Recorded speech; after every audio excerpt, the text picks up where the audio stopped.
Panda Anthem. Ian, what's up? Red Panda Anthem. Red Panda, what's good? Red Panda Anthem. Let's talk about Disney.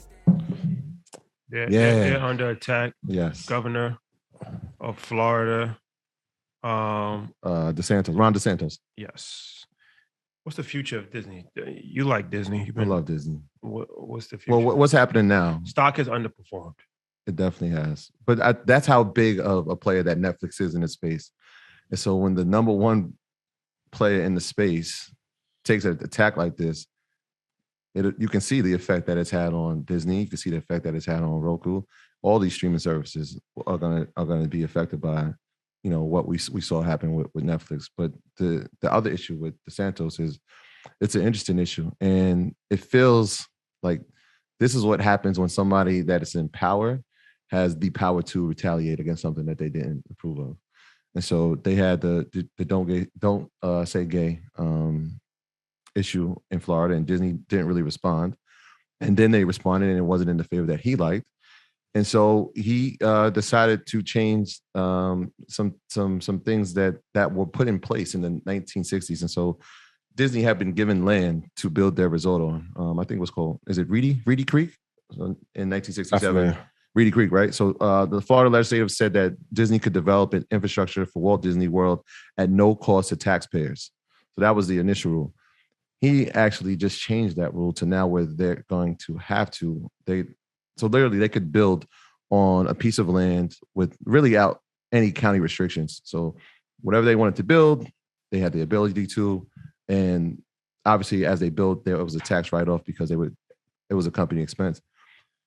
Now that he's reversed his bill, it sounds all right. We're going to attack Disney and they're going to have to, cut into some of their profits. But what it does really for the people who actually live in that surrounding area, their tax bills are going to have to go up because we have to offset this somehow. And so they had some economists actually calculate it, and they're saying like literally the tax increase could be 20 to 25% if there's no change. And so that's obviously affects Disney's bottom line, but it affects the residents of Florida who live in that surrounding area, which is like, I mean, I get what you're trying to do to a company, but you're affecting the residents of your state. And so it's interesting, man. Politics is a dirty game, and it's an interesting game because they're saying that he might be the front runner for the GOP at this point. Yeah. Big Donnie. Yeah. Why not? It's a swing state. Yeah. It's a swing state that's very important.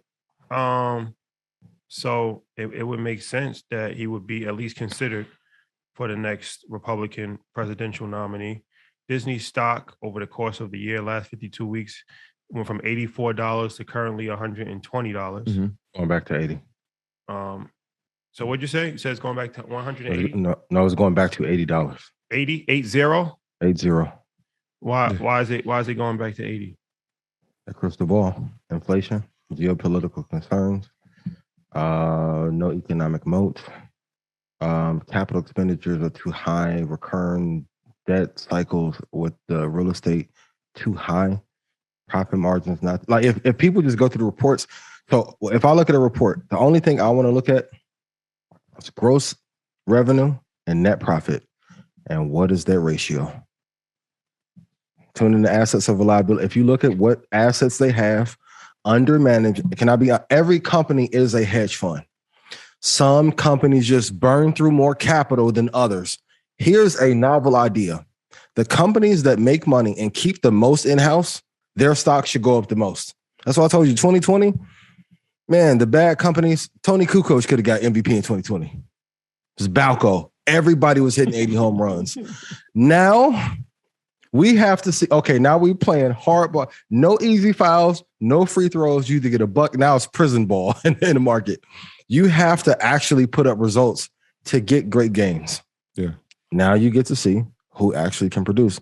And that's why I don't like companies that have a hell of a lot of debt. There is no company that has went bankrupt having zero debt and high profit margins. It's a whole graveyard full of companies that have been taken over, which what Elon is doing is a move out of Carl Icahn's book.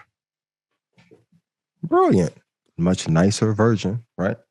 But it's a huge mistake to continue to think that businesses that have underperformed for the last 5 years and have been kept afloat because of quantitative easing are now good ones to invest in. Our stock club, adjusted for current inflation. If you go back to the last 10 years, and I told you guys this, I think episode 8 or episode 10, when we first started doing the show, most of NASDAQ would not be as high if it was not for quantitative easing and Barack Obama. We talked about it before. Rashad brought it up. Man, before quantitative easing, NASDAQ was dead for 10 years. A lot of it had to do with Microsoft and Ballmer. Because if the star of that sector is not producing, and then Steve was the Elon of that time, if Microsoft can't stay afloat, nothing else in the space is valuable. And then that's why you had a changing of the guard. Tim Cook, more mellow, more analytical. That's why the faces, and they made this media propaganda cycle of all these tech whiz kids that are Bill Gates' children to then say, now the space is safe. And you're going to see the same thing in marijuana, maybe in 20 years when they pass it federally. Then you're going to have some good faces that are good business people that pushes the cannabis market forward. And if we hit a recession, that may be one of the sectors they're going to have to speed track to doing better because we are not, as a country, producing enough good companies. Mm. So for all of you watching, that's why I say in a recession, one of you watching could make the next company in 10 years that is worth $50 billion.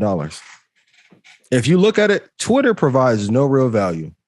It's not worth anything to the average advertiser. It's worth nothing. Snap, more valuable. TikTok, more valuable. Facebook, Instagram, more valuable. LinkedIn, more valuable. America is not creating enough great companies. And that's part of the reason we are in this slump that we're in right now. Well, anything you want to say about Disney? Yeah, well, I mean, I'm still long on Disney for a number of reasons. And when we talk about assets under their management, obviously from an entertainment standpoint, we know what they have as far as the movie production, and we know Disney Plus. Now it'll be interesting to see how much they rely on Disney Plus going forward. I know they've already had the infrastructure to build internationally. Like we were in France, Disney Plus is big there, right? Because they have a Paris Disneyland, so it makes sense for it to be big there. But they opened Disney Plus in 26 countries outside of America, so that's happened. You know, cruises haven't gone back up to the way they used to be. But one of those things that, and it kind of people just kind of forget, but is licensing. Like think about the money and the revenue they bring in from licensing, whether it be the content or it be the characters. Like think about how many companies or how many times you go in a store and you see a Disney character. They're being licensed throughout a number of retail spaces. I mean, even like, and I'll bring Gucci up, but you can look at Gucci. They have Donald Duck sneakers. Like that licensing money is something that gets overlooked a lot of times. And so I know that that's not going anywhere because those characters are legacy characters and we'll see them for a lifetime. And so I still love it long term. All right. There you have it. I clipped this up $80. $80. There you have it, ladies and gentlemen. $80. That somebody said that's awful. That's Tiny Toons. And right? Roku is dead. I won't say dead, but they're Not going to be in dead. trouble. Yeah. They're in trouble. Yeah. They're a victim of what's happening with Netflix. Yeah, because they don't have enough to acquire original content, and then it's not. I think it's a better platform, but they're undercapitalized. They're like Raucous Records back in the day, like dope talent. They didn't have the big Def Jam, Death Row, Interscope budgets. So now you're in a place where it's like the content isn't so unique that people have to be there, kind of like Paramount Plus or Peacock even. Yeah, Peacock, Hulu. Yeah, Hulu. Like there's nothing that's so unique there. Yeah, I couldn't. If I asked I couldn't tell you like, hey, why would you subscribe to Roku? Like, what's the original content that brings you there? There's not really an answer. That's why I always go to competitive. And for all my entrepreneurs, the book that you have to read, the one thing. What is the one thing that you're going to do on earth that nobody else can do that will sustain? And that formula is what gives you a moat. For me, it's to know the price of everything on earth. So like if salt is mined from West Africa and temperatures where it's 72 to 83 degrees, I know the ideal price to buy. What is that for Roku? Nothing. You have to know what your competitive advantage is. Sure. Great platform. It just, there's no reason to be there. I'm glad you brought up Africa. I think that's going to be a key area, a key part of the world when it comes to streaming.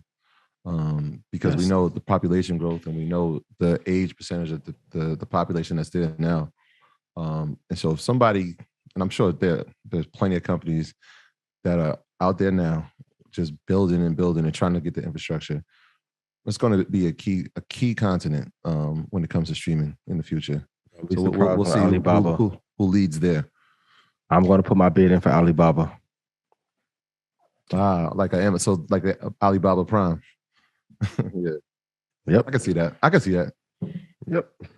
This that Red Panda Anthem. Ian, what's up? This that Red Panda Anthem. Red Panda, This what's that good? Red Panda Anthem. Whole foot going up. I know they can't stand it.